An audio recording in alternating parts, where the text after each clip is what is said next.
नमस्कार दोस्तों, स्वागत है आप सभी का एक बार फिर से हमारे इस चैनल धार्मिक ज्ञान पर। दोस्तों, रावण जैसा राक्षस और महाज्ञानी इस धरती पर कोई नहीं हुआ।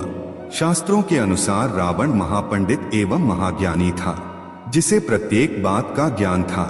रावण रामायण का एक प्रमुख पात्र है। रावण लंका का राजा था। रावण अपने 10 सिरों के कारण भी जाना जाता था। उसे जितना अपनी भुजाओं पर घमंड था, उतना ही वो अपने ज्ञान पर गर्व करता था। कहते हैं कि उस वक्त उसके जैसा ज्ञानी पुरुष कोई और नहीं था। रावण का नाम सुनते ही लोग उसकी बुराइयां बताने लगते हैं, लेकिन रावण को इस ब्रह्मांड का सबसे ज्ञानी पंडित कहा जाता है। शास्त्रों के अनुसार रावण की कई बुराइयों में से एक बुराई ये थी कि वह सुंदर स्त्रियों से तुरंत मोहित हो जाता था। सीता की सुंदरता देखकर ही रावण ने सीता का हरण किया था। कहते हैं कि रावण शिवजी का बहुत बड़ा भक्त था। कोई दिन ऐसा नहीं जाता तो उस दिन वो शिवजी की आराधना करें। पद्म पुराण, श्रीमद् भागवत पुराण, कूर्म पुराण, रामायण, महाभारत, आनंद रामायण, दशावतार चरित आदि ग्रंथों में रावण का उल्लेख हुआ है। रावण के विषय में भिन्न भिन्न ग्रंथों में भिन्न भिन्न प्रकार के उल्लेख मिलते हैं। मंदोदरी ने ये सुनिश्चित किया था कि सीता को अशोक वाटिका में कोई दिक्कत नहीं हो, वह वहां सुरक्षित रहे। अपने लोगों के जरिए वह वहां का लगातार हाल लेती रहती थी। यही नहीं, रावण के कोप से भी वह सीता का बचाकर रखने में कामयाब रही। जब रावण ने एक बार गुस्से में सीता का सिर धड़ से अलग करने के लिए तलवार निकाल ली तो मंदोदरी ने तुरंत रावण को ऐसा करने से रोका। उसने रावण को समझाया कि उसको क्यों ऐसा नहीं करना चाहिए। मंदोदरी कतई नहीं चाहती थी कि सीता को लंका में रहते हुए जरा सा भी नुकसान पहुँचे। नारी स्वभाव सत्य सब कहीं, अवगुण 8 सदा उर रहीं। साहस अनृत चपलता माया, भय अविवेक असौच अदाया। इस दोहे में रावण ने मंदोदरी को स्त्रियों के 8 अवगुणों के बारे में बताया है। आज हम आपको उन्हीं बुराइयों के बारे में बताएंगे।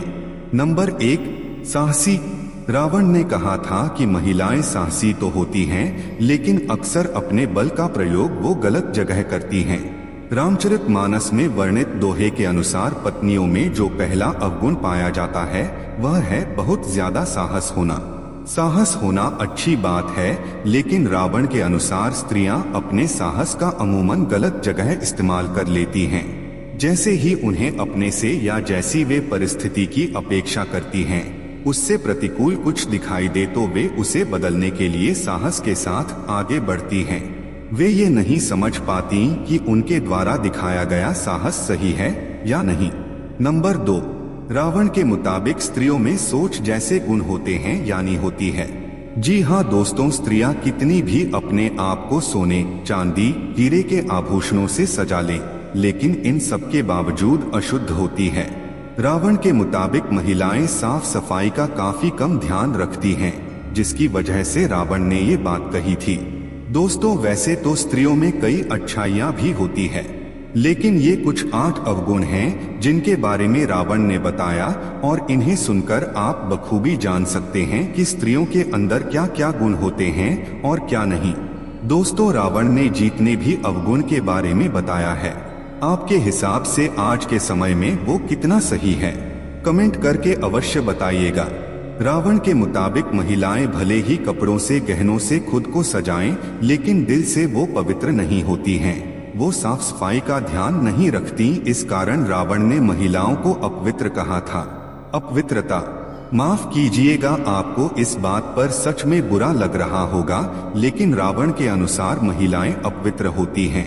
उनमें मन की साफ सफाई का अभाव होता है।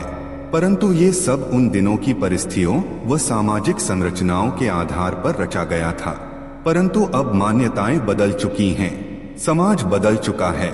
अब समय है स्पष्ट रूप से नए समाज और मान्यताओं को समय के द्वारा महिलाओं की संपूर्ण एक तस्वीर बदलने के लिए नए औजारों के निर्माण का।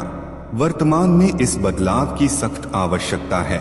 नंबर 3, रावण के मुताबिक स्त्रियों के मन में क्या चल रहा है, इस बात को जान पाना किसी भी मनुष्य के बस की बात नहीं है।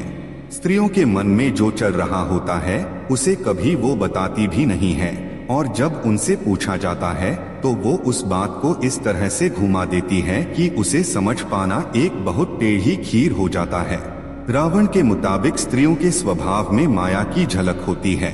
अपने चंचल स्वभाव से स्त्रियां केवल आंखों आंखों में किसी का भी मन हो सकती है और उन्हें अपने हिसाब से कठपुतली की तरह घुमा सकती है। तो रावण ने इस बात का वर्णन अपने शास्त्रों में भी किया है और इस बात को भी बखूबी बताया है कि स्त्रियों के सारे गुणों में सबसे खराब अवगुण यही है और स्त्री की चंचलता से हर मनुष्य को बचना चाहिए, क्योंकि इस चंचलता के चक्कर में कई महाबली पुरुषों ने अपनी जिंदगी झोंक दी, लेकिन स्त्रियों की ये आदत नहीं जाती। इसलिए स्त्रियों की इस चंचलता से जितना हो सके दूर रहना चाहिए। नंबर 4, अवगुण। रावण ने बताया था कि स्त्रियां बहुत ही मतलबी होती है और अपना मतलब निकलवाने के लिए यहाँ किसी भी हद तक जा सकती है, फिर चाहे उन्हें किसी को धोखा देना पड़े या फिर उन्हें किसी को अपने रास्ते से हटाना ही क्यों ना पड़े या फिर उन्हें किसी को झूठे मन से अपनाना पड़े। स्त्रियां अपने लालच के चलते कुछ भी कर सकती है, किसी भी लालच में फंस सकती है और अपने मतलब के लिए किसी को भी फंसा सकती है। रावण के मुताबिक जब स्त्रियों के बात करने में एकदम से परिवर्तन आ जाए तो उनसे खासकर सतर्क रहना चाहिए, क्योंकि स्त्रियों के स्वभाव में एकदम से परिवर्तन इस बात का सबूत है कि वो आपसे कोई काम निकलवाना चाहती है। रावण ने इस बात को तब कहा था जब रावण अपनी जिंदगी के अंतिम पल जी रहा था और उसके पास लक्ष्मण जी खड़े हुए थे। दोस्तों, हम सभी जानते हैं कि रावण महाज्ञानी था, लेकिन रावण का पुत्र भी था। उसके पास मन को पढ़ने की असीम शक्तियां थीं और इन सब के बावजूद भी वो स्त्रियों के मन को नहीं पढ़ सका। नंबर 5, दोस्तों, रावण ने बताया था कि स्त्रियों के पेट में कोई भी बात नहीं बन सकती है। अगर आप पुरुष हैं तो इस बात को आप बखूबी समझते होंगे और स्त्रियां इस बात को अच्छे से जानती होंगी कि वह किसी भी बात को अपने पेट में नहीं बचा सकती। रावण ने के बाद अपने प्राण त्याग से पहले बताई थी कि स्त्रियां कभी भी किसी की बात को अपने तक ही सीमित नहीं रख सकती, तो चाहे आप उस स्त्री के कितने भी अच्छे सगे संबंधी या पर रिश्तेदार क्यों ना हो, वो आपका भांडा कभी ना कभी फोड़ ही देंगी और आपके गुप्त राज को आग की तरह तेजी से फैला देंगे। इसलिए स्त्रियों को कभी भी राज की बात नहीं बतानी चाहिए। लेकिन इतना सब जानने के बाद अगर आप ऐसा करते हैं तो मान लीजिए आप अपने आप को मुसीबत में डाल रहे हैं और कभी ना कभी आपका राज खोली जाएगा और फिर आपका काम तमाम हो जाएगा। नंबर 6, रावण ने बताया था स्त्रियों के अंदर एक अजीब सा डर हमेशा बना रहता है। वैसे स्त्री साहसी होती है, लेकिन उनमें एक डर की भावना भी होती है और स्त्रियां अपने इस भय से बचने के लिए किसी भी हद तक जा सकती है। दोस्तों, रावण के अनुसार स्त्रियां बहुत ही कोमल स्वभाव की होती है। इस वजह से वो कभी कभी बिना वजह ही छोटी छोटी बातों पर डर जाती है और अपने इस डर से बचने के लिए वो किसी भी हद तक जा सकती है। स्त्रियां इस बहस से बचने के लिए कभी कभी वो काम तक करने को तैयार हो जाती है जो काम उन्हें कभी जीवन में नहीं करना चाहिए, और इस बहस से बचने के लिए स्त्रियां कभी कभी ऐसी मुसीबतों में फंस जाती है जहां से निकलना बहुत मुश्किल होता है और बाद में इन्हें इस चीज का पछतावा होता है।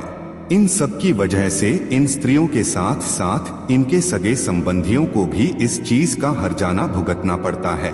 नंबर 7, रावण के मुताबिक स्त्रियां झूठ बोले बिना बिल्कुल भी नहीं रह पाती। यहाँ तक कि एक झूठ को छुपाने के लिए 100 झूठ भी बोलना पड़े तो भी इस तरह तैयार रहती है। इस बात में उन्हें कोई संकोच नहीं होता वो किसके सामने और किस तरह का झूठ बोल रही है। और दोस्तों, इस बात को आप सबने अपने डेली लाइफ में भी नोटिस किया होगा कि स्त्रियां या लड़कियां बिना मतलब के झूठ बोलती है, जो कि एक बहुत गंदी आदत है। दोस्तों, इस झूठ की वजह से कभी कभी लोगों के रिश्ते और जिंदगी दोनों बर्बाद हो जाती है। नंबर 8, अवगुण। रावण के द्वारा बताया गया था कि स्त्रियां और विवेकशील होती है, मतलब कि स्त्रियों में बुद्धि नहीं होती। वे किसी भी चीज को अपना दिमाग लगा के नहीं सोचती, बल्कि किसी भी सुनी सुनाई बात को मान लेती है। ऐसा रावण इसलिए कहा था क्योंकि रावण की पत्नी ने रावण की कोई भी बात कभी नहीं मानी।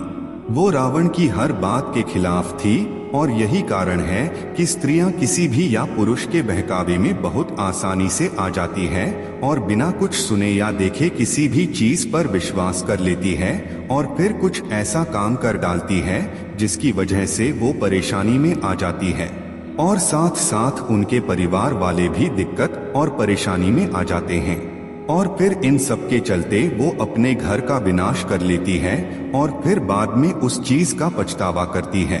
रावण का कहना था कि किसी की वजह से स्त्रियां किसी भी फैसले को लेने में बहुत ऐसे हर्ज महसूस करती है, इसलिए रावण ने कहा था कि स्त्रियां विवेकशील नहीं होती।